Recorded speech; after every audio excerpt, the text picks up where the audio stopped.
Hey guys, this is Wolf Hoffman from Accept, and you're watching CMS TV. Meta.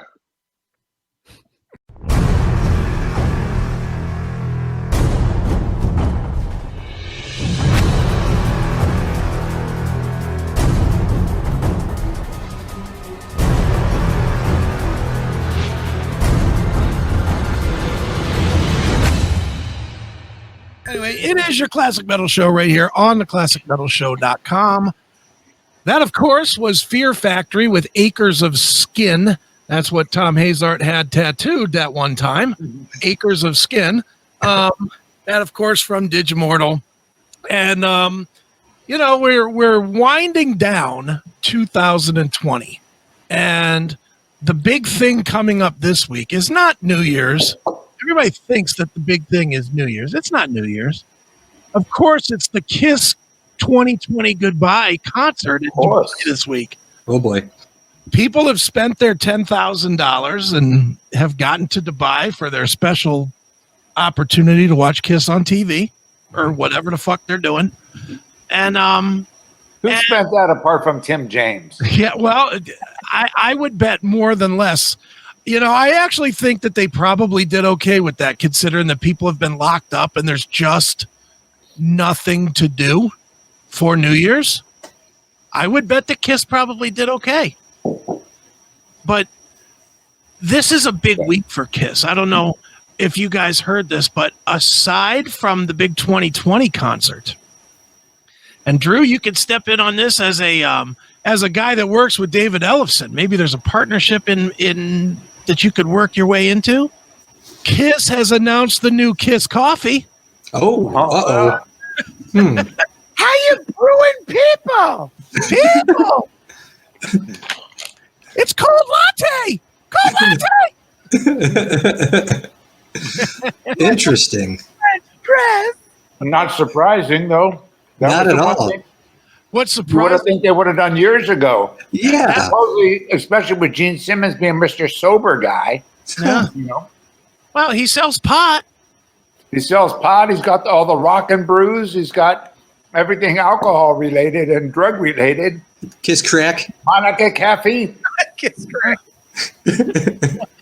It says, according to the article, it says Kiss is teamed up with Dead Sled Coffee. First of all, I'm not drinking coffee from Dead Sled Coffee. Dead Sled? Too appealing. Yeah, that sounds like something James would sell when you buy a DVD. Comes with a dead sled. What is that? You find out when you get it. If you got to ask what it is, you can't afford it. Late, though. I mean, seriously, if you're going to get on the coffee trend, that was happening. How long has David been doing it? Like you have 5-6 years that have their own coffee. Yeah. Mm-hmm. Tons of bands have been doing it. You would think they would have got on it way too early. I got to give a shout out though to Tim James, who did call and wanted to say hey to you, Jon Drake, and saying how much of a big fan he is. So I told Tim James that I would pass along that message. So God, this has almost gone quick. I didn't think I'd nearly last for 6 hours. We got only like a little over an hour left, right? Yeah, Not that quick. There we hour go. and 15 minutes. Anyway, I got my say out of the way, so go ahead. No, it's talk fine. about this Kiss coffee. No, it's fine. I'm a little surprised that Kiss is a little late, like you, but they have their coffee. Dead Sled Coffee strives to create a culture of acceptance and respect. Is that culture with a K? Yeah, it should be, because that would be cooler and Kiss-like. But Cool with a K? this is the part that it kills me. Dead Sled Coffee strives to create a culture of acceptance and respect no matter what your level of coffee knowledge is. Is this really social justice coffee? Social justice coffee. Oh, geez. Is that not how it reads? Well, Paul Stanley is a social justice warrior these days, so. People, pour your coffee through your mask, people. Pour it through the mask. Use it like a filter. Don't make me pull my love gun. You can drink from my love gun. But you're right, though. Anything Kiss will do, there's enough dumb fans out there that will get by anything Kiss related. I'm sure there's a set amount of people that's just already like. And can you blame them? Can you blame them? I mean, they know that they've got a built-in audience of fucking dummies, which really they are. They're just basically sheep that'll buy anything that Kiss puts their goddamn logo on. Right. And they're like, hey, fuck, let's do this. We can sell this. So why not? Hey. See, this is a rare time. The one thing I will say about Kiss is always really good about doing everything super high end. Even if it's stupid, like a Kiss coffin or whatever, it's still a high end. I've heard that, yeah. Equipment. I mean, everything, even their 900, greatest hits records or whatever. The artwork's always really nice. The printing on the disc is really nice. When they did the release the concert that you just saw thing, whatever that's called, when you could see a show and then you'd get your recording of it right after. How was your piss? That was sorry about that. That was always really high end too. The thing I'm surprised with this is that Kiss is working with a secondary company to do anything. That doesn't seem normal. And how does Gene Simmons not release the Kiss coffee with the Kiss coffee maker? Oh, good point. Where's the Starman, or maybe that's a blend? Starman Supreme, or Demon Double Roast or something, Demon Dark Roast or something. Separate sale, man. You should be their marketing agent, dude. I should. Dude, they'll never do a package release. They're gonna sell it individually so they make the most possible money ever. Yeah, well, that could very well be true. But you can sell each one individually, like David does, right? With the roast and peas, he's got about 4 or 5 different coffee blends. Yeah, it's like a Skid Row blend, a Twisted Sister blend, I think. And they're really fucking good too. Roast and Peace is amazing. Yeah, it's actually I got a bag like right I gotta order some more. Roast and Peace. First of all, and I have a bone to pick with David, which you can send back to him, Drew, directly from me. Absolutely. Where's the fucking coffee on Amazon? Oh yeah, he's getting that set up like right now. Like it's in the process. That was Hazard's responsibility to get that set up. Not good enough, because I had to go and buy another $60 worth of fucking Bone Coffee Company coffee because I went to Amazon and it wasn't there. John pretty much nailed it right there, actually. So what you're saying is I wasn't wrong without saying it on the air. Let me get it that way. This is the strange thing. I'm the only one drinking on this. I thought I would be on this episode being the only sober fucker. Yeah, look at Chris is drinking water. None of it. I thought you guys would just be a bunch of drunk fucks here. There you go. At least Drew's drinking. I'll drink. That's Diet Coke. Did you not see well. me? Did you not see me just chugging down that Corona bottle? I did. That was a while ago. I was on the last segment. I have multiple Coronas. Oh, there you are. All right. I didn't even see that. All right. All right. Look, I had a singular Busch Light. All right. Well, Dude, I'm so paranoid about the fucking equipment. Ooh. Rumplemans. I'll knock back a little Rumplemans. Why not? Go ahead and hit it. But no, the Kiss thing, it surprised me when I didn't see a coffee maker. I would have thought for sure we would have had the, Tommy Thayer thin strained coffee or some shit. coffee makers would be a little bit harder to, because everyone uses, now it's all like the Keurig and all the individual easy, brew coffees. So they would have to come up with something.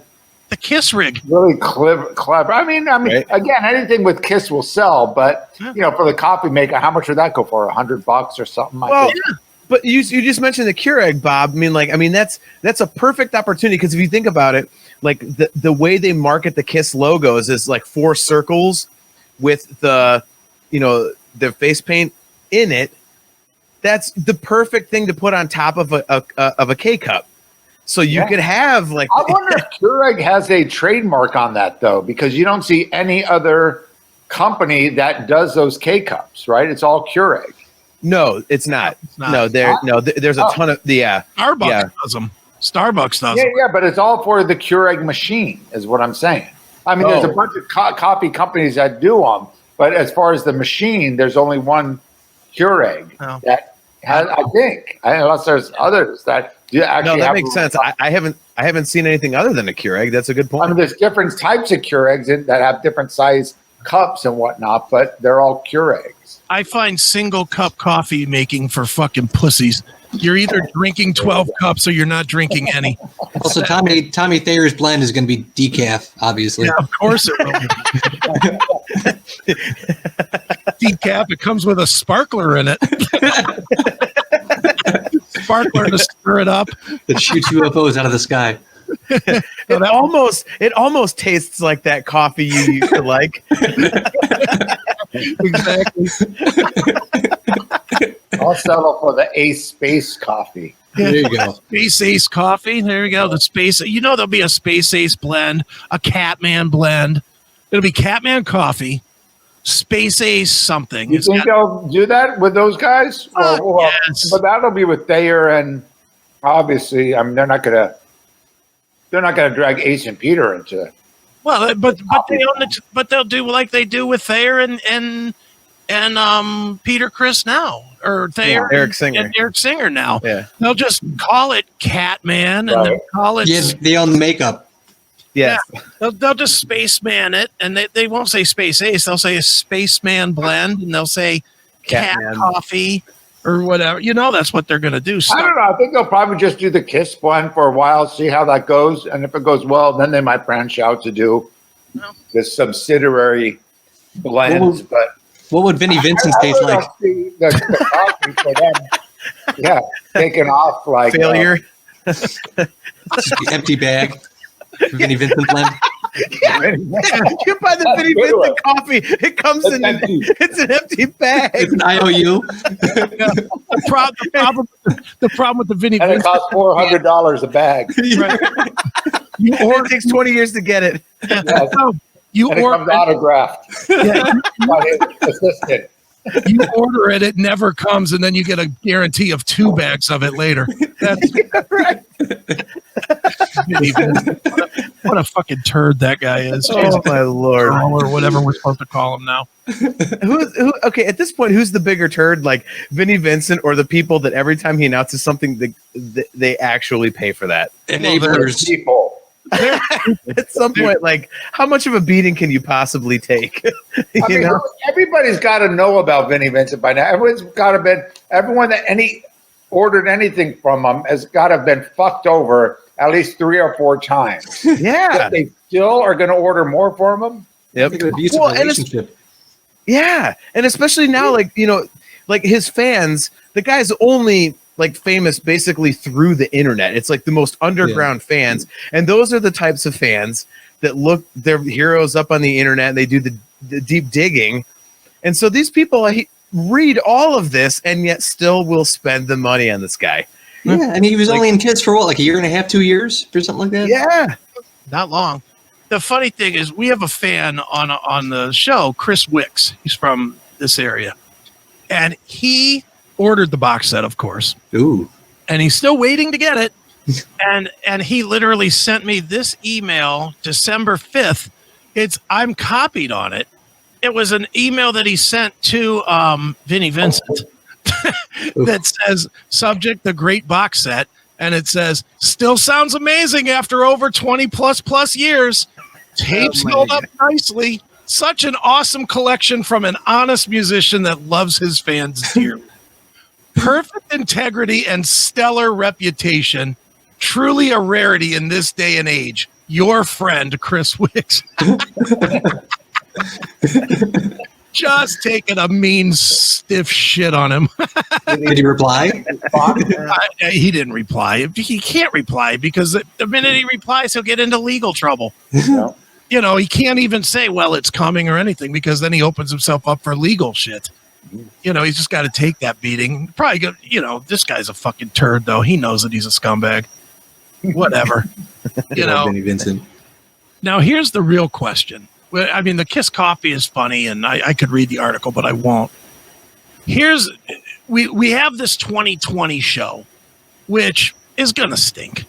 let's just be. I mean, it might be okay because they'll have backing tracks out the ass to where it sounds okay, but it's not going to be really live. Not as live as you want. So here's the question: what would you rather see at this point, John? I know I'm throwing this to you, but I'll throw it to all you guys. I'm not a Kiss fan, so I could give a shit. People.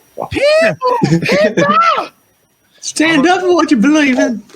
Now he sounds like people. Sounds awful, but Shooter of sex.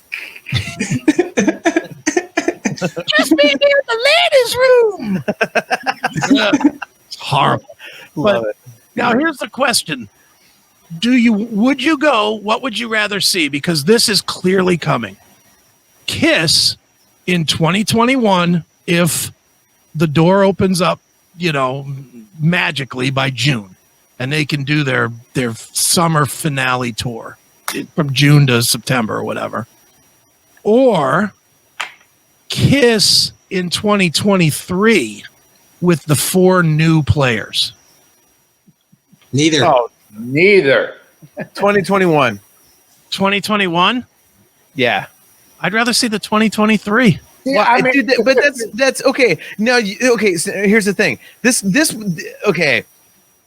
Bob, and Drew, you guys weren't privy to this conversation. I mean, Bob, you might have heard this when Akin and I were arguing about this on the show previously. But this gets into the whole: would you rather see the tribute band, or would you rather see the actual band?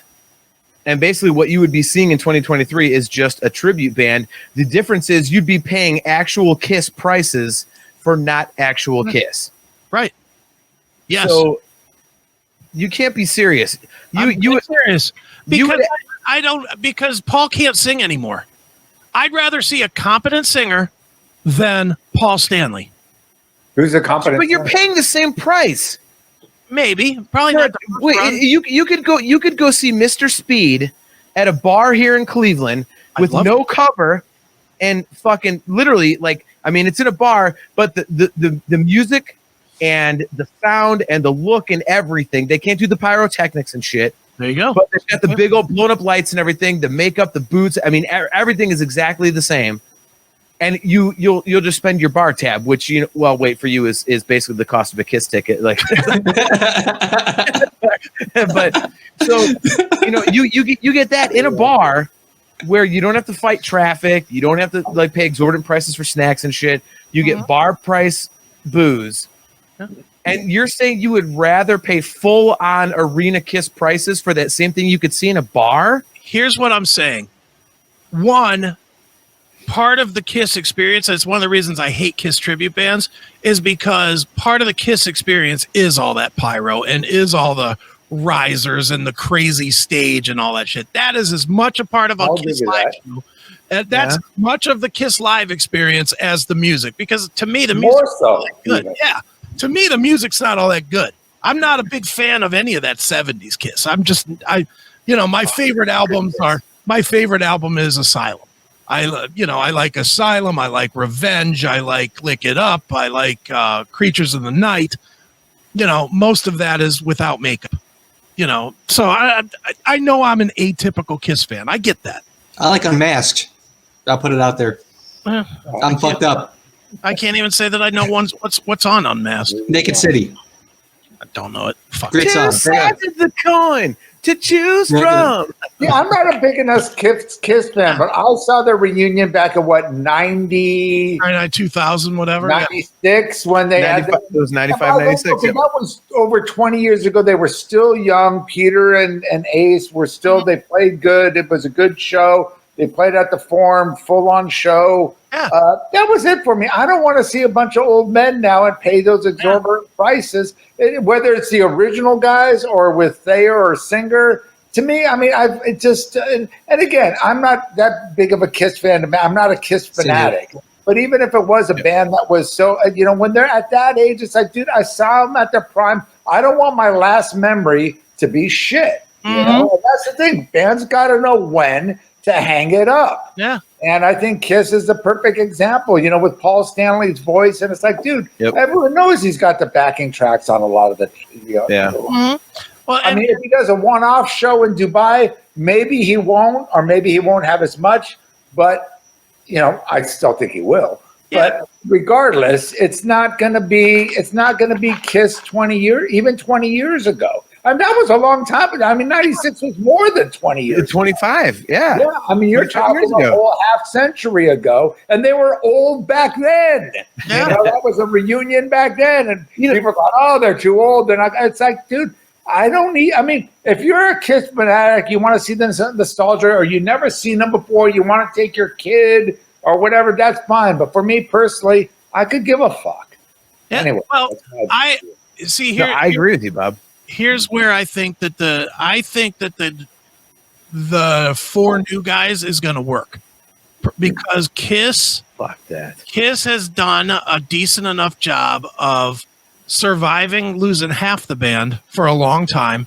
People still pack they've never, since they put in the replacement players, they've never had to scale back the show. They had to scale back the show when they had the makeup off, but from the reunion tour on, when they replaced Ace and Peter the second time or third time or whatever time it was, they have never had to scale back.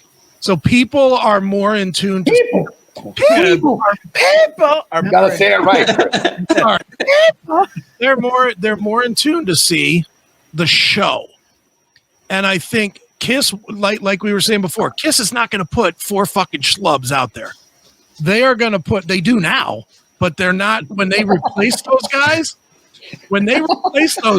they're going to put quality guys out there. And I think it'll be the same as the Dio hologram shit. It will sell with Kiss. And at the same time, there's the Rolling Stones, just like, they're in their, mid to late 80s and they're still rocking and going by as a whole new Kiss is trying to get out there. Don't you think that's different though? Like the Stones, like they're in their 80s and kicking ass, but that's them. Yeah. Yeah. Like, and it's also like, I mean, if you start throwing other people in the Stones, they're like, well, who the fuck's that? Who the fuck's that? Who the fuck's that? And like, right. Yeah, Kiss the characters. Right. Here's the Stones don't fucking fly from the front to the back of the stage. But if they did. But they don't. But that was never the Stones thing. They were just kind of a garage band that did their thing, and they would sell out fucking stadiums. And that's why I do not understand why. God, I can't stand doing it now. They can keep doing it now because they don't have to do much. Well, it's just the fact to see the Stones. I mean, that's what it is. It's just the name. It's the brand again. But here's the I'm gonna go against what John's saying here, and you guys disagree or not.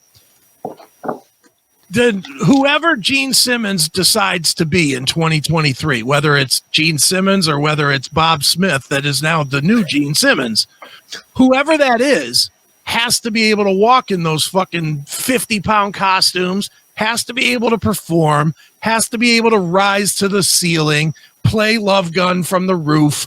The Paul Stanley's going to have to shoot to the back of the arena. You could get a guy way younger than him in his 20s. I could do that no problem. And that's what and take half the money themselves. True, but it goes past that though, because you think of Gene Simmons, it goes past the makeup. It's just the character of Gene Simmons himself, Yeah, and that whole thing. Yes. There is that personality that you can fake Gene Simmons, but you can't be Gene Simmons. You know what I mean? He's a very powerful and attractive man. The whole COVID thing, what we're talking about, the theaters with the COVID, I think it's going to apply to music, and that's why I think they're going to stall the music. People say, "Oh, it's going to come back in 2021 in the summer." I think they're going to stall it as long as they can, and technology is going to take over. And I don't know if you remember in Band vs. Brand, we interviewed a guy named Al Tiemann who worked on the hologram for the hologram theater in Hollywood. Right. And he says they're already working on holograms where now it's like this huge equipment that you have to have and everything pointed. But he said the next couple of years, they're going to have it where it could be miniaturized and you could have a hologram in your bedroom.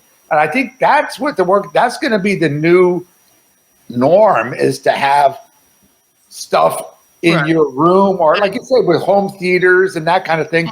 They're going to be able to kind of do that with concerts. If you're talking about fake people anyway, you know, you could have a hologram of Kiss in your fucking living room and watch the concert, and it wouldn't be unlikely that that could happen in the next year or two. Yeah. So, Instead of buying a CD, you'll just buy, you know, Kiss live in your bedroom. What about a G.G. Allen hologram? there you go. And the Q's all over you. It's like real. Right. I'd see that. The poop will fly at you. The poop will fly at you. In your face. Whoa. Yeah, I mean, Chris, he's here. Right. See, Chris, I think the one thing I have to say here is that you've admitted that you're not a Kiss fan. You're like, well, but the thing of it is like it's the show, it's the explosions and the this, and it's like, okay, but that you're saying that coming from someone who isn't a fan of the actual songs. True. So I think you're talking about looking at everything around the band. Whereas I think a lot of people who actually do pay attention to the band will be like, well, why the hell am I paying, you know, I mean, you know, I told, you know, 2 years ago, whatever the hell it was, like, you know, my brother and I, we spent, I think, $120 a ticket to take my mom to see Kiss. You know, she was 76 years old. She, you know, loves rock shows and went to rock out. But even she was, you know, she would notice like, okay, this sounds different. This isn't, you know, whereas you just go, yeah, everything's blowing up. Woohoo. Like, you know, it's a little bit different. Like, I mean, you're not coming from a fan standpoint, you know, but again, I'm saying 2023 because Kiss is not going to be, they've already said they're retiring. They said that how many times they say that though? Yeah, well, seriously. They're 70-year-old billionaires. Yeah, realistically, they're not going to be able to go on. I mean, they're 70-year-old billionaires. It's time to go and fucking start your own fucking Epstein Island. Can I just say that Bob is doing his very best Neely impression by eating while talking on the show? Neely covers it. Neely covers it very well, but every once in a while you can tell. All of Toby's beer and stuff. I'm raiding his cabinets here, and he's got all the. I was going to say cauliflower snack chips, whatever that I mustered on. Like, damn, I'm hungry. I'm going to raid his fucking cupboard too. Is that your friend's place or an all expenses paid Airbnb you're at? Well, kind of both now. Toby's going to get home and think he got robbed. It's gonna leave you alone. What the fuck? Yeah. Bob's gonna call him up and try to Bob's gonna call him and try to say, "Hey, thanks for the hospitality." And Toby's, dude, you wouldn't believe this. I got robbed. All my food was gone. My beer. And Bob's gonna go, yeah, wow, that sucks. Wow, do you know who did it? Do you have any you have one of those like ring cams or anything? Last time I came over here, I brought a friend over who's actually a good friend of Toby's too, and we hung out and drank. And he ended up going in his refrigerator and taking a whole 12 back home with him. How did you guys fucking drink? I go, hey, he took it home with him. I don't know. Thanks, Toby. See you later. Say bear snuck in or something. Yeah, right. Drink all your beer. Toby, I'm already telling you, I'm drinking your red stripes. I'll owe you a six-pack. Very nice.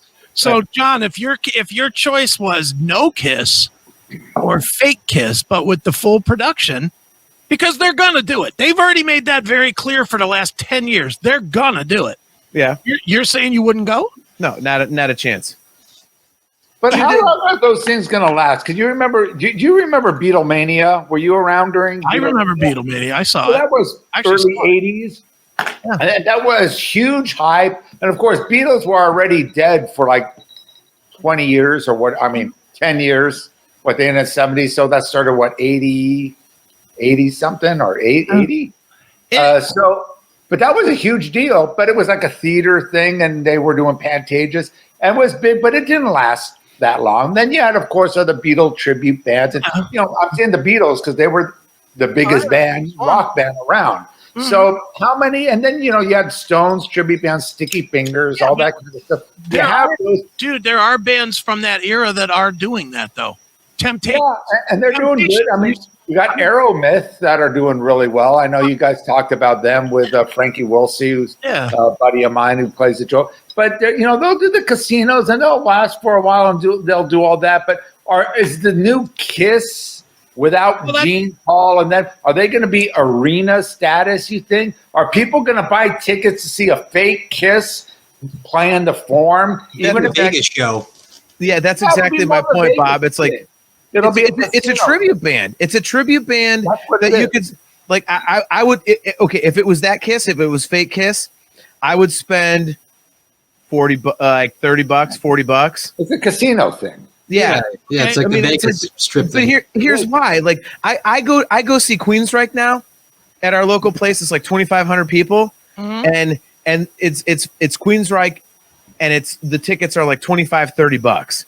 Like, and that kicks ass. But at least there's Michael Wilton, there's Eddie Jackson, and the songs like. But if it's just a straight goddamn tribute band, like don't be charging me $120 a ticket. That's bullshit. There's no way I'm doing that. What if they release music? I don't care, and especially if they release music, that's bullshit. Well, it can't be worse than what they've released the last couple. That's a good point. What if it was a really good album? What if it was like a really good album? No. What if they hired Vinnie Vincent to write the record? And they hand deliver it to you. Yeah. They'll ride it in on a dead dog. It's like a James movie. No. Make a movie on that, sure. No. Right. I'll give you the perfect example. Like I'm the biggest Van Halen honk you'll ever meet. You know that Akin. You guys may not, Drew and Bob, but love Van Halen. And I've there's a local band here in Cleveland called Panama. They're a great Van Halen tribute band, and I have no problems going and drinking my nuts off. And if there's a cover, I'll pay the cover. And then the Atomic Punks. Like I have fucking sang with the Atomic Punks. Like I paid covers to see them, like $20, like they're an actual band and shit. That's fine. But if you're gonna tell me like, the Atomic Punks are going on an arena tour, and we're gonna charge you Van Halen prices, I'm like, okay, I got to draw the line, dude. You're not Van Halen. Like, okay, but Van Halen was just a performance band. You're completely not valuing the production. Because I don't give a fuck about the production. I give a fuck about the music. Here's what I'm saying. In Kiss lore, the production is part of the show. Kiss, I could see continuing with no original members and becoming like TSO. I could see that traveling every year like TSO. That's a very good analogy. With the huge production, those songs, mixing in the rare cuts that people want to hear and wanted to hear before. I still wouldn't pay for it. Because TSO is a revolving band. No one actually knows the members all the time. No one knows them by name. I mean, I could see that, but that is, again, that's more based that you have a theme there. That's based on the holidays around Christmas time and around this and that. Well, you make a good point about Van Halen. Okay, now that Eddie Van Halen's dead, could they come out with Van Halen? Would that? I mean, people would. That's the difference between Kiss fans. I mean, if Van Halen, if Alex and Wolfgang and Michael Anthony came out with Van Halen and said they got some shredding guitar by Paul Gilbert, whoever, Joe Satriani, would people buy into that? No, they would not. And Pantera is the other example, Yeah, and that's the thing, and that's where you can't really, But again, I'm going to keep arguing the point back again. Those bands that you're naming didn't do anything more than stand on stage and play. Although if I'm not mistaken, there is a Led Zeppelin tribute band that plays arenas.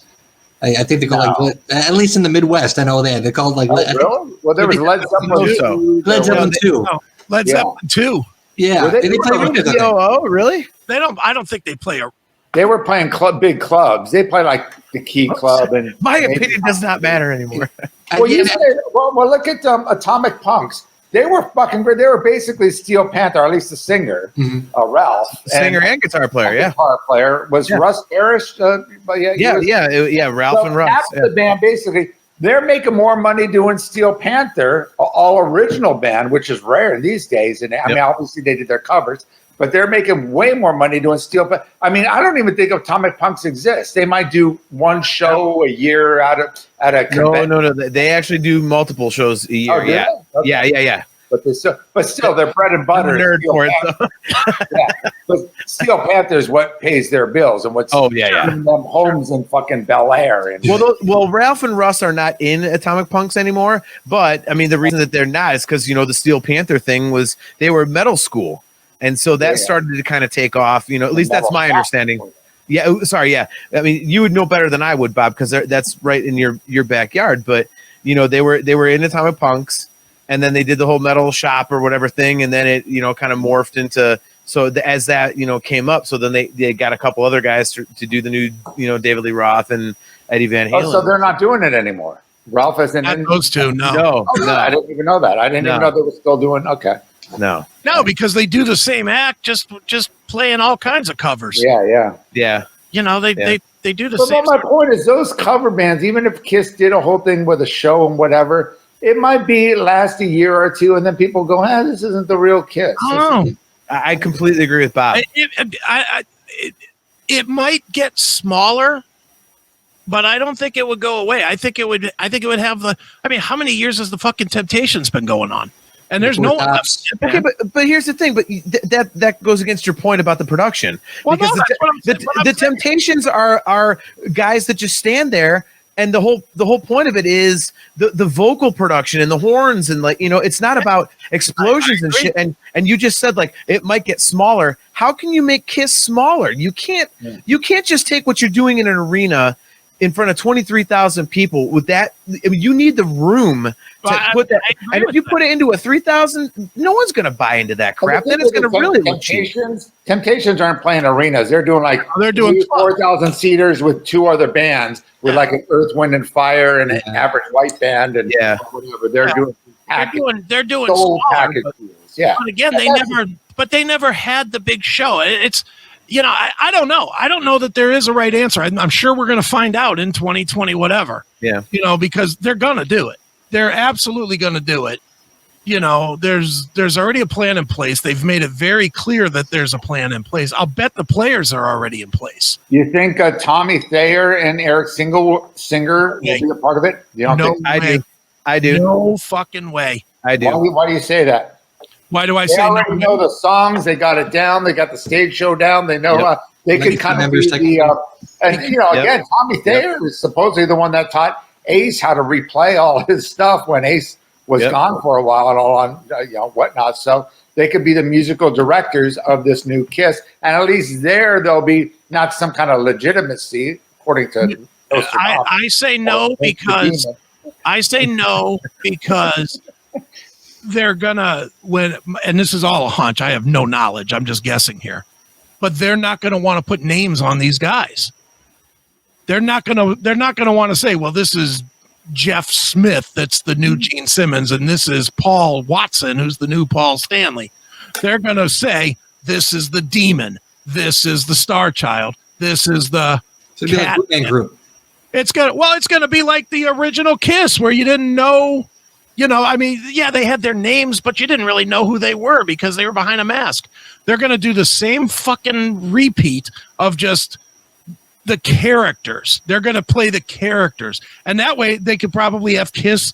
And again, I'm going back to the TSO model. They could have Kiss North and Kiss South, or Kiss East and Kiss West, or, they could have several of them if they wanted to. I got my money, Vinnie Vincent. Yeah.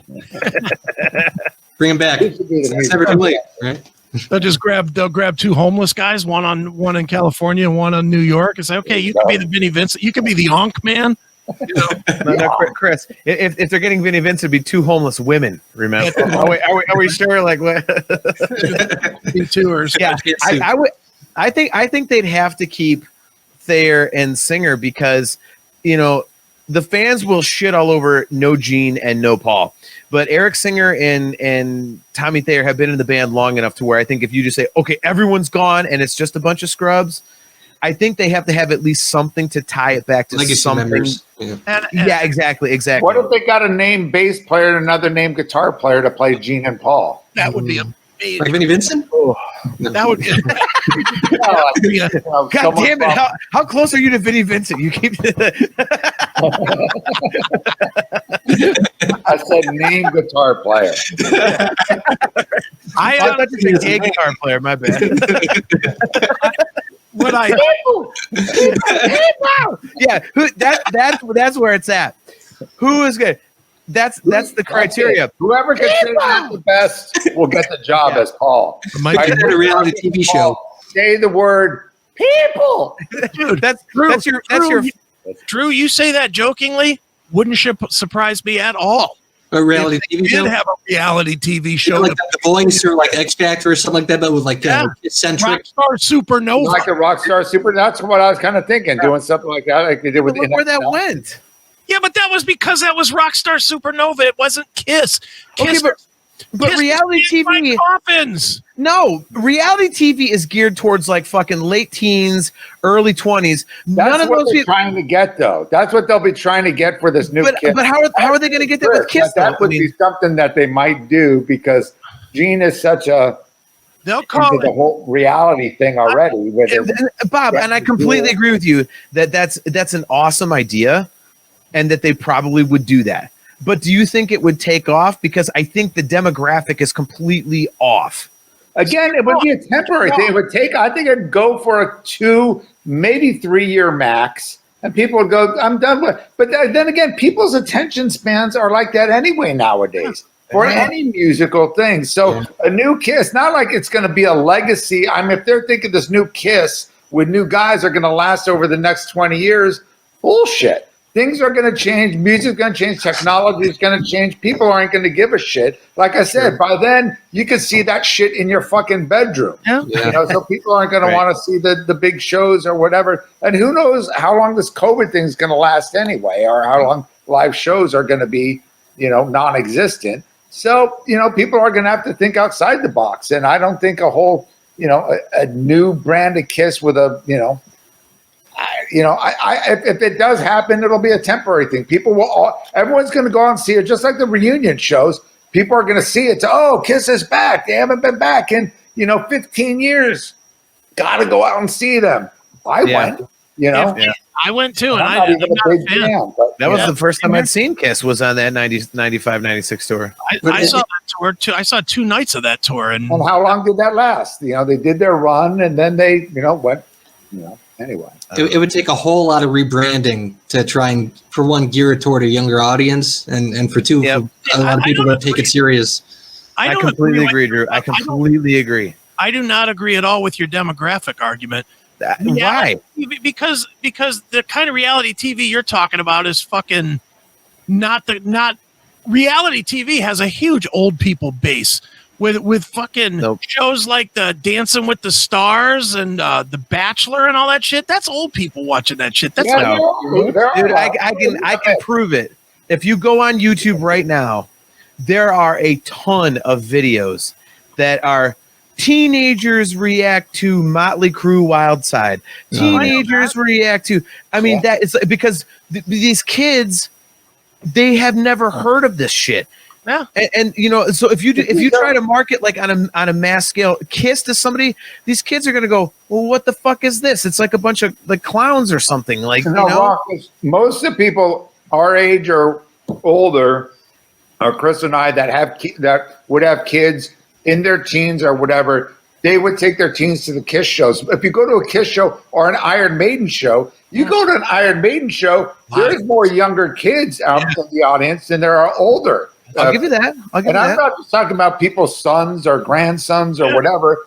And like young kids are getting into that stuff now. And I think a lot of younger generation guys have never seen a show like Kiss, and they're familiar with Kiss through reality TV, through the Family Jewels, and through all this other bullshit. On reality TV, look at that. Who would have thought fucking Motley Crue, that stupid shit movie, would have given them? I mean, when Motley Crue did their farewell tour, they were barely able to sell out the arenas, hyping it up as a farewell tour. And I mean, barely. And now they're playing fucking stadiums because they did a goddamn movie. Yeah. You know, that sucks shit. You know, but they're out there and, you know, or they were gonna. Who knows if it's ever gonna happen? But the point is, stuff like that. These TV shows will get the younger, and it will be all younger. You go see Motley Crue now. If they end up doing the Coliseum or these big shows, it will be mostly younger people going to see it that watched the movie or that are into the Tommy Lee's fucking whatever. Whatever. Who knows? Yeah. And all it really takes is the right channel and the right advertising. If fucking CBS sponsors the new Kiss Forever, the building of Kiss Forever. Well, that's what they're going to do. They're going to market it. They'll do a big reality. If they're going to do this reunion, they're going to do a huge reality show to build it up. The production of the new stage. Right. And they'll probably advertise it leading up to the Super Bowl, and they'll have like a 3-song Super Bowl set where one song is Old Kiss passing the torch to New Kiss. And you know what would be the lock is if they have a advertising for the Kiss coffee where the husband comes home and goes, God damn it, let me alone. People, Helen, let me alone. Yeah. Don't rush me. Addison commercial. Addison. Addison. Helen, I just got home. Don't rush me. Don't rush me, people. I want to drink my coffee. Greatest commercial ever. That's what they should do. That would put them back on the map. I agree with Bob. There you go. Well, I'm telling you, it's good. Do you not think that could happen? That they could do the Super Bowl with the passing of the torch and all this stuff? Not a Super Bowl. Yeah, I was going to say, the Super Bowl will never have that, but New Year's Eve, maybe? Well, I mean, a New Year's Eve thing they would do.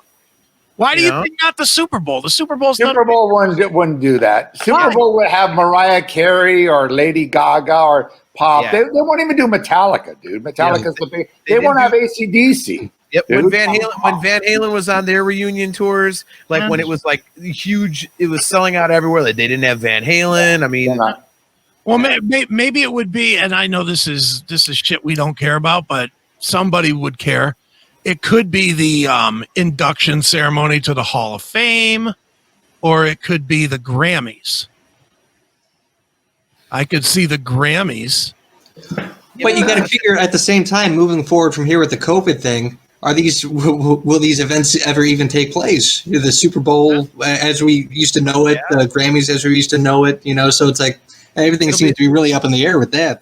It'll be a live stream event, Drew. They'll do it. They'll Kiss will charge $50 for the live stream to see Old Kiss pass the torch to New Kiss. And Gene Simmons is going to pre-auction off his bass that he's going to use, like he did for this live stream that he's about to do. We used to be Kiss, and this is the New Kiss. Thank you for spending $150 for 15 minutes of your time. and for only $50,000, you can have the actual torch that we passed. Signed by Vinnie Vincent. Yeah. Sold. Right. And if Vinny doesn't deliver it, then he'll give you 2 of them. And a dead dog. Yeah.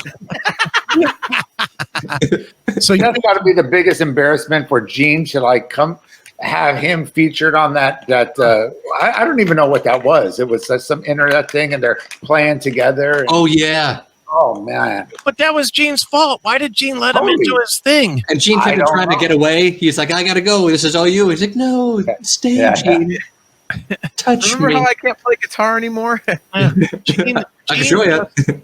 It was amazing that Gene, Gene, who's usually so controlling of everything. Yeah. It was amazing that he let this fucking guy that had not proved that he could do anything. He had to be so pissed off after that. What does that say about Vinnie Vincent? How manipulative that guy apparently still can be. Yeah. I think Gene was trying to be real woke and trying to be, this is my old friend, and he's going through this phase and whatever. I'm going to, help him, trying to be the nice guy and to show that, hey, I'm sensitive too. let me bring this guy back, and we're going to do this little reunion thing, and it just backfired in his face. Oh yeah, almost immediately. You see them sitting down next to each other, and Gene's like, "All right, the people want to see you. I'm gonna get going." He's like, "No, Gene, please play songs with me. You love me still, right?" Remember those nicknames we gave each other? My guitar. Well, especially after you see that video of Vinny shredding at that one show, you're like, oh God, what was that? Like, man, that's like I could play that, and I'm a fucking hack. I'm like, and you're Vinny Vincent. Like, you used to be a great songwriter and a great shredder. Like, what in Christ's name is happening here? Oh yeah, and he's like pear shaped now, and he still puts on the makeup and everything, and. Well, but his makeup now comes with a pantsuit and stuff and heels. So Yeah, he looks like Grimace from Hillary Clinton.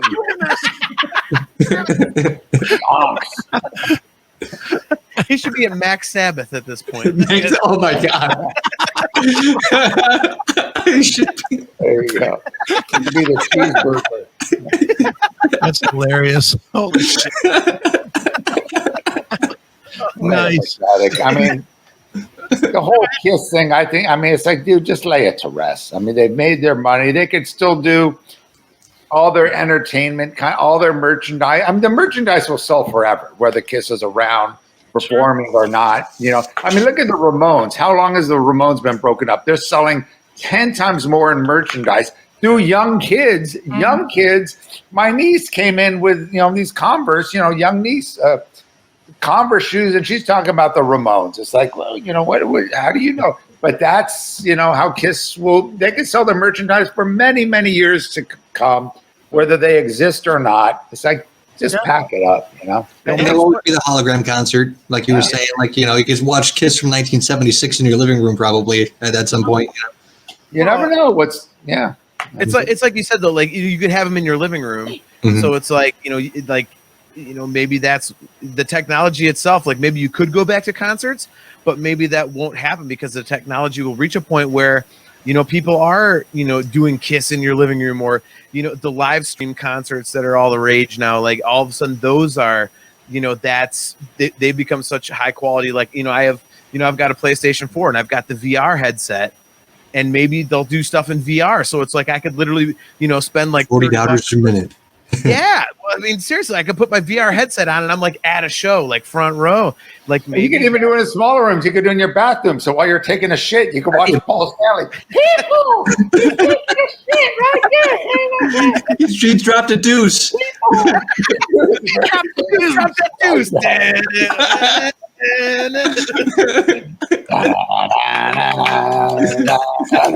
Get up! Over here. Hey, the possibilities are endless. Come on, we're giving Gene too many ideas here, man. We should take a cut of this shit. He's probably like watching the show, going, yeah. Dude, I like that. Get a hold of Doc McGee. We're going to go in partnership with him to work on the new Kiss stuff. Yeah. Do you guys think that another band like a Metallica will do? No. Well, they got too much integrity. Not that, but selling the concert videos for home release. Because they already do sell them, and they do video record all of them and have pretty much forever. Do you see them as being like hologram Metallica at some point? I think they could if it's Trujillo, Hammett, and Hetfield live, and then you get a hologram of a drummer that can actually fucking play. Hey, don't be making fun of my movie mate Lars. Dude, I'll pay. If Metallica would replace Lars, I would pay like up to $400 or $500 a ticket to see Metallica with a good fucking drummer. I wouldn't. Disgusting. Well, for one, I think Sorry, Bob, the whole video. For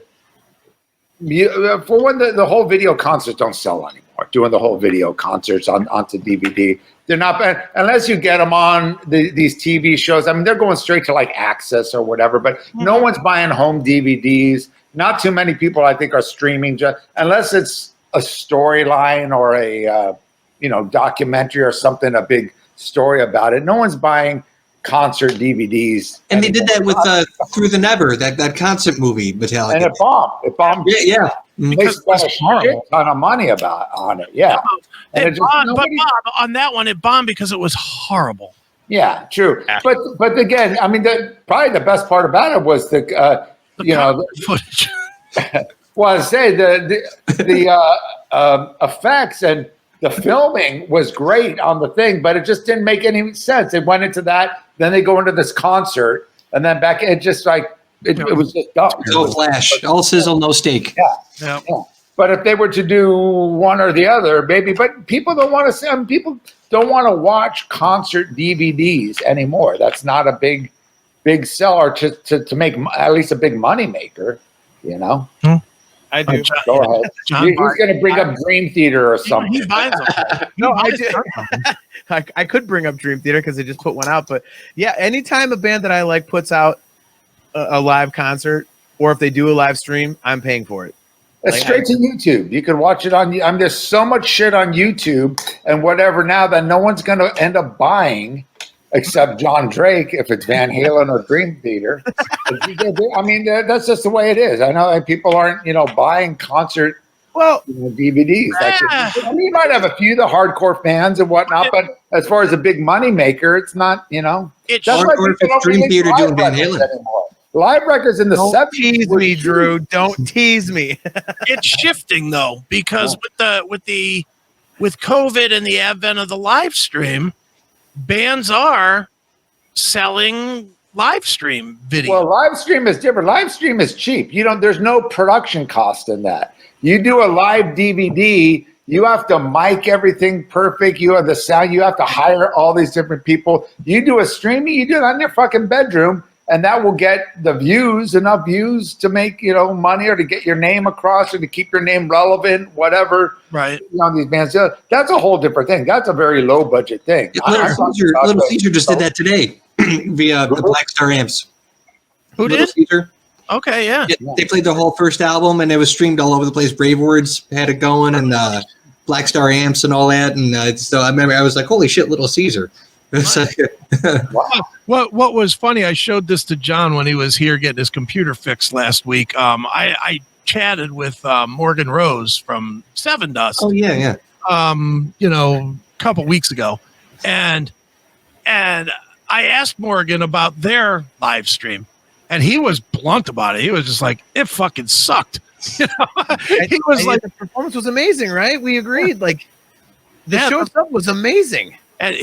but he hated it because there's no energy from a crowd, from anything. And he even compared it. He said he compared it to when they were a local band and they just had no audience. Well, that's kind of what John Bush said with the Armored Saint thing. Even though I thought that worked out great, but it's a weird thing without an audience, especially with someone who has such a rapport with the crowd, like a John Bush or a Bruce Dickinson or one of these kind of front men.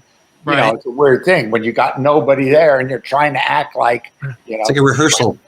Here's the John Bush thing, and I brought this up to Morgan. I'll bring it up to you, and you can relay it to Mr. Bush. All right. Tell him never, ever, never again. I could text him right now. To do. Go ahead. Tell Text him him and get it done. never again to do a live stream with no people and tell a joke. Oh, sorry. He went and tried to tell a joke.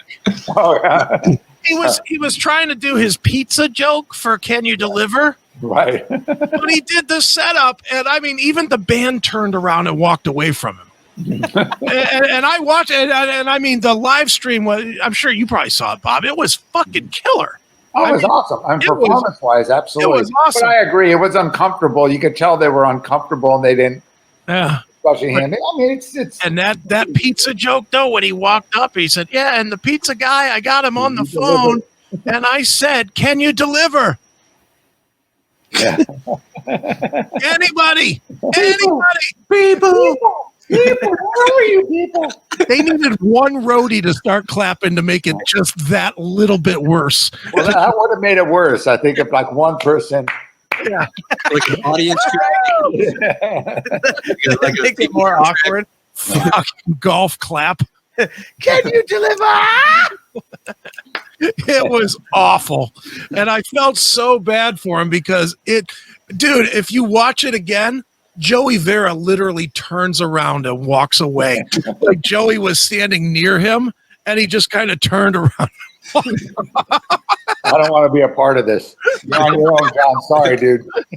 It was funny, but it was good, man. But I think they probably thought it could work. yeah, I was thinking, oh, maybe this might be. yeah, people dig it at home, right? Yeah, yeah.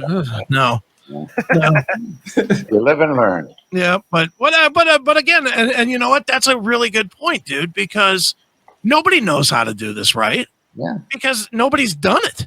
Yeah. You know, dude, we watched Doro and fucking laughed our asses off at her fucking running around in between cars at a drive-in theater. Yeah, and people honking their horns and shit and flicking their lights, and we're like, what a bunch of douches. Now there's bunches of tours of that going on. What are you gonna do though? It's like, you know, like I paid for the Sammy Hagar stream for his birthday bash, and it was fucking phenomenal. I paid for the Seven Dust one. I hate to admit this out loud, but this is the first year I haven't had New Year's planned since I was like fucking 6 years old. So I may actually get whatever the cheapest Kiss thing is, just so I have something to do. Dream Theater's doing, like, this is no surprise, but Dream Theater's doing a stream on January 30th. It's like a show they did in Japan back in 2017. Like, I dig it. It's like, if I can't go to a show, at least give me something that is kind of live, you know? Am I the only one surprised that every single major band is not doing something on New Year's Eve? No. I mean, because I think people aren't really buying into it as much as you would think they would. I mean, you're a perfect case in point. Like, you love live music. I mean, I think all of us, like Drew, Bob, back me up. Like, you guys, we all love live music, but it's like, you know, a lot of people think, okay, well, it's not quite live if I'm just sitting my fat ass on the couch. You know, like me, I'm an idiot. Like, I'm going to get drunk and I'm going to turn my soundbar up to like 50 and jump around and sing and air guitar and fucking knock shit over. Like, but you guys aren't morons like I am. So you're going to watch it normally and be like, okay, well, this isn't live. Like, why am I paying for this? You know? Yeah. I mean, I might be wrong there, but no, you're right. You are an idiot. Dream Theater, a band like Dream Theater would do really well streaming, for one, because they get all the musicians will love them. And if they just go through their songs and play their songs and have close-ups of the band performing, musicians love that shit. I mean, there was a thing I watched, and no one else has seemed to have seen this before, but it was a thing. It was like on a PBS channel, and it was Iron Maiden rehearsing. And this is way before streaming. This was like at least 10 years ago I watched this. And it was when, what was the album with Passchendaele that came out? Dance with Death. That's what that, because they played Passchendaele. They played a bunch of old songs, and they were all in their shorts and just regular T-shirts in a rehearsal, jamming and fucking around in between songs, talking. And they filmed this. I'm going, and I shit, God damn it! I wanted to record this. I saw it once, and I never saw it again. And no, I've talked to people about it. I remember on the Maiden podcast I did years ago with Brian Slagle and Malcolm Dome. I would have thought they would have heard about it. They didn't even hear about it. Wow. It was like I was delusional. Wow. But I remember watching this going, wow, because they're showing, Steve Harris close up jamming and they're showing their person, fucking around with each other, joking and stuff. It's like, wow, this is fucking really cool. And they shout you up personally, like Bob Nalbandian. Yeah, this is my head. People, there's Bob Nalbandian. Yeah, come on. But it was really cool. So, I mean, for a band like a Maiden or a Dream Theater or, where musicians would just, and they as long as James LaVrie fixes his mustache. Yeah. Oh, that's right. He does have that horrible mustache now. I do. What's with that, Jon Drake? Try to justify that one. I have no idea. I actually, I chatted with him on Cameo the other day because I'm trying to work with him. Like, I'm doing a Dream Theater podcast soon that's going to have like three viewers maybe. And I was like, I'll do a fucking cameo, see if you could do an intro to the show. And I've been seeing those cameos that I just like, part of me wants to be like, dude, what are you doing? Like, let me ask you something and be serious. Okay. If James Dupree, if he offered you a free mustache ride, would you take it? No. Be serious. No. Ask me a serious question, Bob. What if you threw in like a free stream, like a couple, And you could stream it live. And you'd be famous with all the Dream Theater fans. No, I've already met James. I've already talked to him privately. Like I've done that kind of thing, man. I don't need What, mustache rides? No.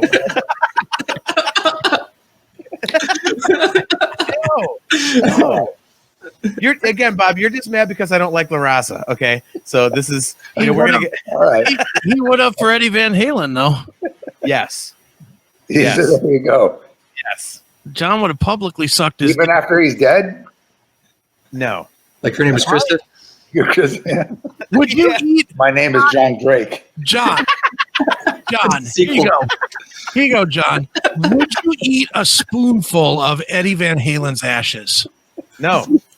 How about in the coffee? Would you put it in the coffee? I don't drink coffee. Would you? What if it was Kiss coffee? What if we mix? That doesn't make it any better, Bob. What if we mixed it into like some pizza dough or something? No. What if we fed it? We fed it to you secretly to put Eddie towards Van the Halen afterwards. is inside me now. You could have a spirit, literally, inside. No. I don't want to get too morbid, especially talking about I it. was gonna say. Okay, well, I know Chris is a sick fuck, but well, here's your. I have to draw the line there. Hold on. Here's your option, John. Here's your option. Sorry, Eddie. You can eat a spoon of Eddie Van Halen's ashes, or you can go to jail for stealing his guitar pick from his stage show. And Well, there's no in between. No in between. You can do it with me. I don't have to worry about that because I would take the guitar pick because I've already stolen his guitar pick off. No, his ring and I didn't go to jail. so now you have to go to jail. That's fine. How So long? you would rather go to jail than down 1 teaspoon of Eddie Van Halen's ashes. Yes. You're How fucking long would he go to jail for? For A a year. guitar A pick? year. Oh, A they year. let him off. a year. Oh. What if the ashes are flavored? Yeah, what if they mix it with Rumpelmans? What if they mix it with that Fun Dip? You remember that Fun Dip? A bag of Van Halen. Now that invites the question: what is the stick you're dipping into the ashes? If It's a guitar. It's a little guitar. or is it part of his tibia or something? I'm not. Oh, we're getting too sick here. I'm Oh sorry. man! We're getting toward the end of the show here. Oh, I think No. we're done. are we going to end like this? I think we're done. Are we done? Oh, I don't know. I think we're done. That's you. It's 10 minutes. I got 8 minutes of music or 5 or something. We're done. We need to find a restitution On here. that note, but before we get too crass, Yeah. I know this is typical for Chris Akin, but Yes. I don't want to rag on Eddie Van Halen too much, or Jon Drake will be very upset. I'm not ragging on Eddie. I respect. I Believe me, respect. I could take a beating, Bob. I get shit on constantly. Like I don't have believe any. me. I don't have any ill will for Eddie Van Halen. I like But it. you I need his ashes. don't. I don't have any ill No, I will for don't. Eddie Van Halen. I mean, the one time that I quasi met him, he was nice. Mm. Yeah, right, John. I mean, John was there crying. I bet he was. He was. You quasi met him, and I did meet him. So I just feel odd about talking about eating his ashes. Whatever. well, yeah. I don't know, dude. Like I could take a joke, but I mean Eddie, like, fuck, dude. That's you want to talk about the most 2020 thing ever. Is fucking Eddie Van Halen leaving. It's like, really? Seriously? Like, Yeah. I'll never forget an interview that he always said, like, his mom lived to, I think, like 91 or 92. And he's like, and his dad died at 68. And he did this interview, and it's like, it was in Guitar World, I think. And he's like, well, I don't want to live to 91, 92, be crazy like my mom, but I also don't want to go early like my dad at 68. And then he croaks at 65. And you're like, what the fuck, man? Seriously? Yeah, Like- well, it really is a fucking microcosm of an ultimately shitbag year, isn't it? Yeah. Van It's, Halen died. yeah. I mean, dude, and then all that news. Go ahead. Sorry. any of us think we would see that in our still youthful age? I didn't. No. Yeah. I literally I kind of knew. I heard through the inside that he wasn't doing very well. And usually when their camp is super silent for a while, you know something's up. And I had heard through the grapevine, and because everyone, before it was like, oh yeah, he's doing good, he's doing great. And then it was kind of like, he's really not doing too well. of Yeah. the And then when you rock, hear that, you're kind of like, okay. the Yeah. Roth guitar player. Think about this. Of the Roth guitar players, Jason Becker outlived him. Yeah. Who in the fuck would have ever seen that coming? Yeah. That's a miracle. I mean, That's Jason's unreal. story is just that guy's awesome. will. I mean, people that talk about anything, any disease they have that, they're going through and bitching about it. You just look at Jason Becker. When I interviewed that guy, he was as happy as could be, joking. You could see the smile on his face while he's talking. It's like, that dude has it's the will to live. Fuck everyone else that's out there complaining about petty bullshit. I agree. Look at this guy. It's like unbelievable, man. I have to ask you, and this is really going to be kind of morbid curiosity and heavy on the morbid. How does that speech thing work? I watched a little yesterday on yesterday on your documentary, and it didn't look like he was doing all kinds of eye gyrations or nothing. It just, you were asking a question, that lady was like, and then he said that this is fine or whatever. It's like one movement could be like where she knows in advance the letters, like if he says like the V, like V and or like Ingve and Y and Ingve. Right when she sees the Y in the end, she knows it's Ingve before he has to do it. She knows him so well what he's going to say. I think that's what it is, because she'll say like the first two letters and then say the word, like, and then V.A. Varney did this, and and so it's really it's unbelievable how they work it. I saw the chart that they use for it, and it's pretty mind baffling that they were able to do this, and really no one else has done this for anyone that is going through ALS or whatever. I mean, they did this all on their own. Jason and his father. It's really, really incredible what they've done. Oh, it is. Have you guys seen that footage that they just put out like a few weeks ago? I think. Yeah, with Eddie Van Halen. Eddie Van Halen, like that. It's like because it had been released before, like that he had been with him, and there was pictures and stuff and small stories, but that footage is like, holy shit! Like, well, I mean, Eddie had passed. It's a tearjerker. It's hard to watch. Yeah. Well, what was, and this is old school CMS, but I was given the opportunity to interview Jason Becker at one point, and we did it. I sent questions, and they sent them back, and then I used a one of these voice reader programs and recorded. I ran his answers through a recorder and then dubbed my questions in with it, and I thought it was pretty cool. And I mean, he had some long answers.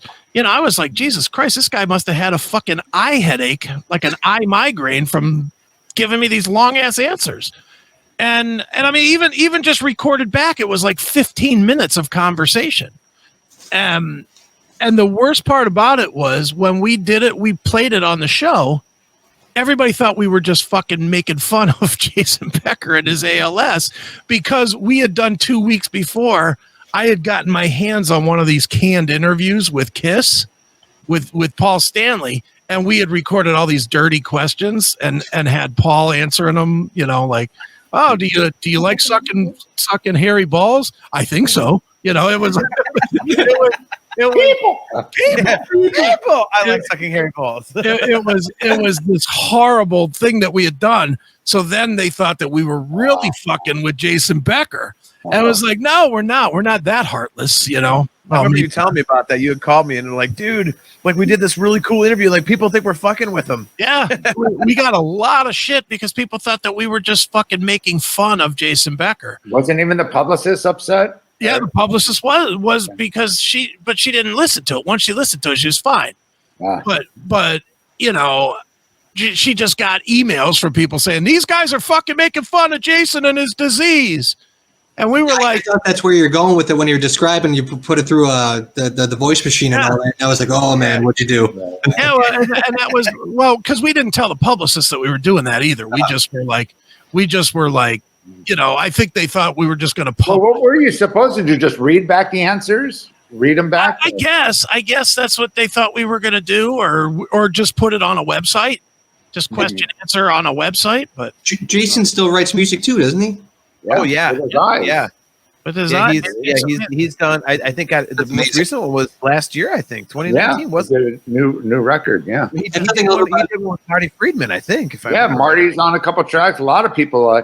I think Steve Vai's on a track. Tons of great people. There's something I love about Jason Becker as well. It's his positivity is incredible. Him and Joe Bonamassa were talking on Twitter or something like that, and Jason Becker was like, "Hey man, when I get better, I'd love to jam with you," you know. And it just the will and the positivity. Positivity, I saw that. unbelievable. Yes, I saw that. Dude. That's awesome. Yeah, it really is. No doubt, man. Yeah, dude, just the way that he actually can do that stuff, and I mean, Bob, to your point, like, so many people like suffering from this disease have passed early, like Eddie Van Halen, like left before him and stuff like that, and he is just still going, and it's basically the only thing that is basically left is his brain and his eyes, not to dumb it down or make it sound crass, but it's also his heart. Like it's amazing, like that he can still write music and have all these collaborations and conversations. Like it's really fucking cool, man. Dude, I remember seeing him at the Foundation's Forum. What was it, 91, 92 maybe? Little ain't enough. Maybe 93. And that was when he first started. He was walking with a cane. Oh, and everyone was wondering, well, what's wrong with Jason? So that's how long ago it was, 27 years. And that's when he was with Roth, right? That's when he was with Roth. Yeah. Still. And and he's lived that long, which is he's lived the longest out of anyone with ALS, because the one guy that passed away recently, and Jason has now outlived him, I believe, with the disease. And how old is Jason now? He's got to be 50, right? Yeah, I think he just turned 50. Yeah, he did. Yeah. Good on him, man. Yeah, absolutely. Yeah, dude, just to be able to do, like, writing music with your eyes is one thing. Like, because if you have to like blink and do it, that's one thing, but to write the stuff that he's writing, I mean that's unbelievable. Well, he's a genius. He was at 17. I mean, seeing him 16, 17 with a Perpetual Burn album and the first Cacophony record. Those are the two records I was just going to mention, like Cacophony and Perpetual Burn, like, and he's still doing that. It's like, and just by moving his eyes, I mean, that's just God. Like, how many players do you know that can't even touch the guy? Like, even his prime, now that he's in a wheelchair and can barely move, like, people still can't touch him. Like, I mean, that is absolutely fascinating. It's like it's absolutely fascinating. It's a beautiful thing. Yeah. All right, let's quit here before we say something horrible and end badly. We got back to a good place. All right, well, people. That's it for 2020. Thank fucking Christ. Yeah, no doubt. We did it. Yep. 2021 hopefully is going to be better. I would hope. We'll see. Who knows? We will be back not next week, but the week after. We are actually taking a week off, although I would say watch your Parlor Minds and or Gab, because Neely and I are probably going to go live at some point between now and when it goes. And, CMS exclusive. Well, we were talking about doing it, and we want to do it, but we're definitely not going to do it with fucking Facebook. We're definitely not going to do it on any of the real socials. Can I give something away, Chris? Go ahead. I have a little bit of a preview of next week's show. So I was sitting there overlooking the desert, and I had a vanilla latte, and I was wearing, pajamas. And what was nice was the night before we had a chocolate latte. Sorry, Neely, I got to bust your nuts. Yeah, I had to bust Neely's nuts a little bit. That's what it'll be, too. Well, I got on the plane. It was Don and I were hanging out, and we were had our dinner, and I ate this, and he ate this, and we did this. I got to tell you, it was so relaxing. It was so relaxing that it was just so relaxing. Like, all right. Here's all I got to say. He's the one having his fucking Christmas and birthday with a rock star, and us four are sitting around dicking around. Busted his balls. Yeah, right? Exactly. Who really won this argument? Yeah. Neely's up there going, And I bet you Neely and Don are listening live right now going, those motherfuckers. Nah, he won't care. He really won't care. But We love you, Neely. Yeah. All right, we're done. More reasons to hate Jon Drake. There it is. Yeah, but you dealt me for 6 hours, Bob Nalbandian. So I there you did. go. Yeah, I can't believe I'm going. I was telling people, dude, I'm just going to do like 2 segments, and I'm out. There's no way I'm going to do 6 full hours. But hey, here I am. It's easy. And I even wanted to bow out. I said, dude, if you once you get James on, if you want me to bow out, he's like, no, stay on. So Yeah. I did. And Once you get I was the only one drinking almost. You guys had a couple. I guess John had a couple. There you go. Oh, yeah, he just pulls out an empty whiskey bottle. I didn't see it It's not drinking empty. Hold on, it will be empty in a second. it. All right. There you go. Oh shit! All right. Well, Drew, Bob, John, thank you for filling the Thank you. time. Thank you. Thanks for having me, brother. It Yeah, was good meeting you, Drew. you Yes. too, Bob. Yeah, and Yeah. John. Yeah. You too, Drew. You too. And I got to say, before we end, Yep. on that interview you did with Mitch LaFon and David Ellefson, Ooh. and you, and was Alan Niven a part Alan of that? Niven, too? yep. Mhm. Alan, you said maybe 2 words through that whole goddamn thing. It was I like, just let Dave talk. That's why I actually made signs because we started doing a lot of interviews together. So I started making signs to hold up while Dave's talking. Like, well, I found at least this one you were somewhat talkative, that you actually said more than 2 words. oh yeah, because I never want to talk over Dave because he's a one hell of a storyteller. I got a good one here. Hold on. Here we go. Okay. That's a lie. That's a lie. Wow. All right, bonus time. Risk is not a great album. Bonus hour. Risk is not great. No, Stop it. this is a great story. As he's telling stories, I'd hold that up just as support. All right, when was it? When was this interview? It's I think about a month ago. I think. Okay, so can we address the fact that you still have all these pages from a month ago? Yeah, I just had you never know. You never know. He was holding on to him for tonight. Right. I'm gonna save this I Am Batman thing just for the classic metal show. It might come in handy. There you go. There's There another you one. go. Every time you don't pre-order a new book, it's good for that. I love that. You weren't showing that in the camera, though, were you? No, because then I was like, because Dave's such a nice, wholesome dude. I'm like, I don't want to fucking shit up, you know. That would have actually been, was he laughing through it? Oh no, I didn't even get to show him. So it's I was like, I'll save it for some other time. And then I just held on to him for this. I was like, maybe I'll use him at some point. Yeah. Right. Well, That would have All got right. me to buy a book. Well, I'll start with you, John, and I'll go around the horn here. John, give your plugs. All right. So pretty simple. Nerf Herder Council, my Star Wars podcast. Obviously, it's on nerfherdercouncil.com. We're now doing a live streaming video thing. So our YouTube, Facebook, and everything. I'm going to get with Akin to work out that anchor thing to put it pretty much fucking everywhere. And eventually, within probably, I think, the next week or two, I'm going to have, again, a Dream Theater podcast, which absolutely no one will pay attention to, but it's just a passion project of mine. One of my best friends hit me up and said, hey, you want to do a Dream Theater podcast? I said, yeah. So it's called Talking Into Infinity, and it's going to be, again, live streaming and stuff like that. So you can look that up and check it out if you're into Dream Theater. And it'll be in this format with, like, the StreamYard and everything. So, yeah, thanks, and check it out. If you're into Star Wars or Dream Theater, there I am, nerd out with me. Thanks for checking out another classic metal show episode. We do an episode about James LaBrie's mustache. There you go. Be more interesting. It'd be more interesting than any of the music. Oh, Not going to address that. All right, go ahead, Drew. Give your plugs. oh man, I don't know. Drew, you got to plug my stuff. Oh yeah, the book. I just did the book. Oh, You got a book out. You got 2 free books out. You're the publicity. sober one, Drew. Come on. Remember your shit and promote it. Okay. Rockstar Hitman. Wrote it with David Ellefson. It's out right. Oh yeah, Chris got it. It's out right now. It's Barnes & Noble, Amazon. The Bang Tango movie. Dwellers. Her name is Krista. Lucid. This new band with me, Ellefson, Vin from Sponge, and wow. Mike Keller from Pantry. That's coming out next year. Zen from Mars with what's up? I said the Lucid Band, really good. Oh, thanks, man. Thank you.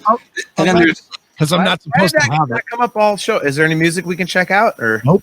not yet. We're shopping it around right now. We did a whole album. It's pretty cool. I showed Chris a little bit of it. I'll send you guys some tracks too if you want to check it out. Fuck And yeah. Then there's also Zen from Mars with it's me, Steven Chirot from Kick Tracy, Chips Enough from Enough's Enough, Brent Arons from Flip, and Mike Heller from Fear Factory, and Kate Canalina. And that album's been in like the mixing stages for like 5 years, but that'll be out next year also. Dwellers, found footage horror movie, Ellison Films. That's too much to plug. I feel like a douche. What else is there? I think that's good for me. Look, if whoever wants to know more about me, this Drew Fortier, whatever, it's all good. But these guys, I want to see these guys shine though. It's like John, Chris, and Bob. Like, you guys are awesome. So I'm just here to support you guys. It was a pleasure being on a show with you, Drew. You Drew too. and Jon Drake. Jon thinks I hate him too. I have nothing but love for this guy. I know you don't hate me. It's just you were really upset that when I crapped on that one Armored Saint record. Like I heard that. But we never did a podcast on that. I just told Chris. I said he's crazy. That Armored Saint album was awesome. That's all I said. Yeah, Akin's comment was Bob is not pleased with you about your comment about the record. Hey Bob, we're all gonna jerk off on a cookie. And, there you go. As long as you eat it. Watch that movie though. You will be you'll be surprised. You'll go, how the fuck did this hit on mainstream Amazon Prime? And Call Me Krista can't get. Well, I know you're on Amazon Prime too, but this was like a mainstream kind of movie. I can't wait to see that. Let Sleeping Dogs Lie. And Bobcat Goldthwait wrote it. That just adds to the weirdness, like that. Yeah. Very. I mean, just like you're like watching, going, what the fuck? What was he thinking? How could he write this thing? I mean, bestiality. The Cleveland Browns and those two fucked up movies. Like, what kind of a fucking Sunday do I have? There you go. Robert, you got anything to plug? Yeah, well, just the movie, as you said, the Bay Area Godfathers Part 1 is still available. It's on Amazon. You could get it on Vudu, I believe iTunes, Google Play. Part 2 will be out in March. It should be available hopefully the first week of March. We separated them for a while. It's been done for a while, but it's finally coming out in March, and it'll basically be the continuation of Part 1. It'll be a full-on movie, and it'll be on all those platforms as well. The Shockwave Skull Sessions podcast do the cmspn.com. Fuckviewpal.com. People. Check it out. People, check it out. The CMS podcast network obviously has. You can check out the Classic Metal Show, Aftershocks, and the Skull Sessions. And we got that episode that's Talk to me. And Talk to Me. That's right. And might even have some new podcasts coming up. That's coming. So all good. And I thought latest episode has podcast. Latest episode has everybody's buddy Eric Braverman, Yes. which was a fun episode, and so that was really good. And we got James Beach on coming up next week, talking about the whole Seattle Northwest metal scene. So some fun stuff. So check it out. Shockwaveskullsessions.com. Cool. And I'm just going to quickly say Aftershocks TV. We got Morgan Rose this week. I don't remember who else, but somebody else. I really don't remember. We're already into February with our interviews, so I can't even remember who we've spoken to at this point. But I do know that Morgan Rose is one of them this week. I think Sanhedrin is the other one that we spoke to. And of course, CMS Podcast Network, FUPAL.com. Handjobs. Yeah, handjobs. People. If you're a lady, cookie. Give me a hand job. Over the cookie. And don't be shocked if we end up taking over heavy metal television, but that's a whole nother thing. Oh. Hey, Chris, you got a beer? You got a beer there with you? Anything full? Nope. Never. All right. No, we're done. All right. Cheers. We're gonna rock it out. Thank you guys so much, and we're gonna play some Bang Tango to get out of here. It's the only hair band thing I'm gonna play all night long. We're gonna play from Pistol Whipped in the Bible Belt. We're gonna play Bring on the World. Bring it on, people! Yeah, People. All right. So until 2 weeks from now, it is me, Chris Akin, and these fuckers, and we will see you.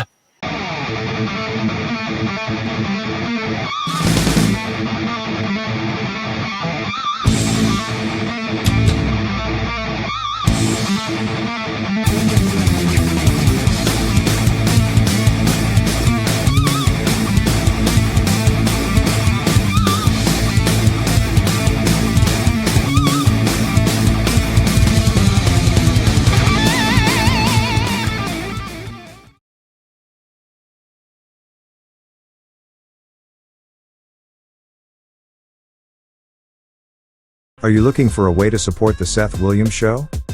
Get your Seth Williams Show merchandise today. From coffee mugs to clothing and everything in between, our high-quality merch is the perfect way for you to not only support the show, but show everyone what is the greatest show going today. Just go to shop.thesethwilliamsshow.com now, shop around, and buy some great merchandise from the Seth Williams Show. Shop today. It is time to save America and stop funding woke corporations. Shop with merchants that share your values today. Get all the great products you buy online anyway from Mammoth Nation. Visit the online store today at us.cmspn.com and save money while helping to fend off enemies of our way of life. We can't expect change until we make changes ourselves. Shop Mammoth Nation today.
We proudly stand our ground.